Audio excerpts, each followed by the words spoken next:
I'm June Wideman. I was executive assistant to Scott Deeser, who's chairman of First Financial Bank Shares. My dad worked for Magnolia Oil Company. He was a pharmacist and he also worked for Magnolia.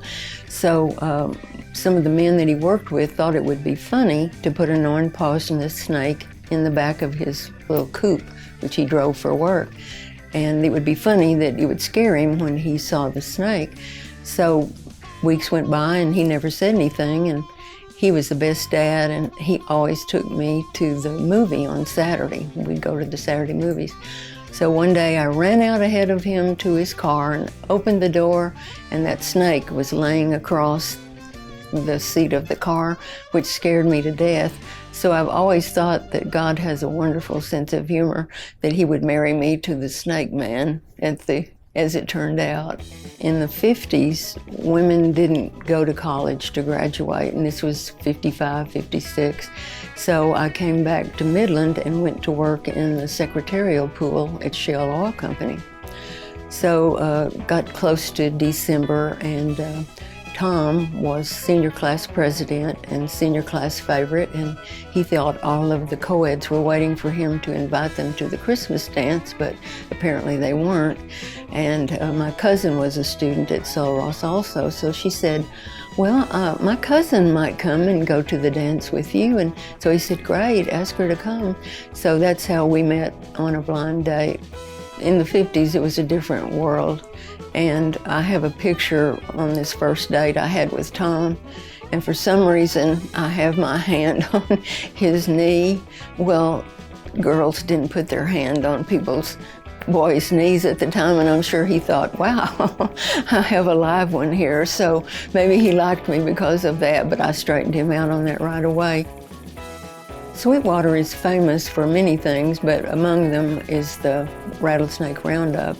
And Tom and his friend Bill Ransberger started the rattlesnake roundup, and we had a great idea that we were going to take a bunch of snakes to Fort Worth to one of the buildings down there, and people would come and we would make a lot of money. So we took a lot of snakes down there and not one person showed up. So we found out that Fort Worth was not interested in them as much as Sweetwater. But Sweetwater has, it's put Sweetwater on the map, and after 55 or more years, every year they still turn in 2,000, 3,000 pounds of snakes. Tom just was interested in it, and he was very adventurous, and he was active in it up until his health just didn't permit him to do it anymore. Loved it, always loved it.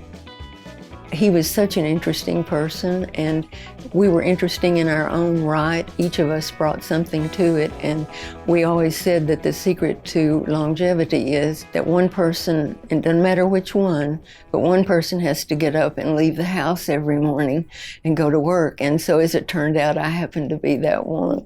We decided to move from Sweetwater to Abilene, and I applied at First Financial Bank. They had an opening for a secretary for Mike Brooks, who was president of the bank in 1984. And he had been through 5 secretaries. So when I came on board, people were taking bets about how long I would last at the job. And in 1987, he went away on a skiing trip. I had come on board in December, so we got to do my annual review before he left. We said everything we wanted to say about how much we enjoyed working together and what it had meant to us. And he died on that trip. He had a heart attack and never came back. So I've always thought how wonderful it was that we got to say what we meant to each other. But then after that, I worked for Scott. I worked for Bill Crumrine. I worked for Mr. Murphy. And then when Mr. Murphy went upstairs to be the chairman, he asked if I would come and work with him there. So I went up and worked with Mr. Murphy for a while. And then I retired when I was 65. I thought, well, that's the time you retire. But Mr. Murphy wanted to know if I would keep working, so I worked 7 years as a temporary for Mr. Murphy. And then when he retired, Scott asked me if I would stay and work with him. So I went to work with Scott and worked with him till I retired again. And there was an article in the paper that the headline was with my picture, "Will June Wideman actually retire this time?" But I did. My son played tennis in high school, and after he graduated, he played tennis in college. But that's how I got interested in tennis, was his interest in it. And then as I began to watch Federer, he, as a young man, resembled my youngest grandson so much that they could have been brothers. So I got interested in watching him. A lot of tennis players play tennis like it's a boxing match, and Federer plays it like it's a game of billiards, just light. He moves light and does that. So I saw on Facebook that he was going to do an exhibition at Madison Square Garden against Grigor Dimitrov. So I told my daughter, I said, "Kelly, we ought to do this." And she laughed, said, "I'm in." So I said, "If we're going to go see Federer, we are not going to be up in the boonies. We're going to be where we could see him." And when we got to Madison Square Garden, that kept taking us down and down and down and down. And we wound up on the first row behind the players' benches. And Kelly said, "Wouldn't it be awesome if that's Roger's bench there in front of us?" And in a little while, a person came in with his big red RF tennis bag and set it down. We had made signs, Kelly had made signs with perfect, Roger's perfect, and my mom is #1 Federer fan. And we fought with those things on the airplane so that we could get them to New York, and took them with us to Madison Square Garden. So the guys at the bank knew how important it was for us to see Federer, so they said, "Well, we'll watch, and maybe we can find them up in the stands somewhere." So every time the camera would come over to Federer, there we were right behind him with our signs, and ESPN filmed the exhibition match. So I do have a copy of that film, and when it was over, he walked over to me and took his match headband off and handed it to me.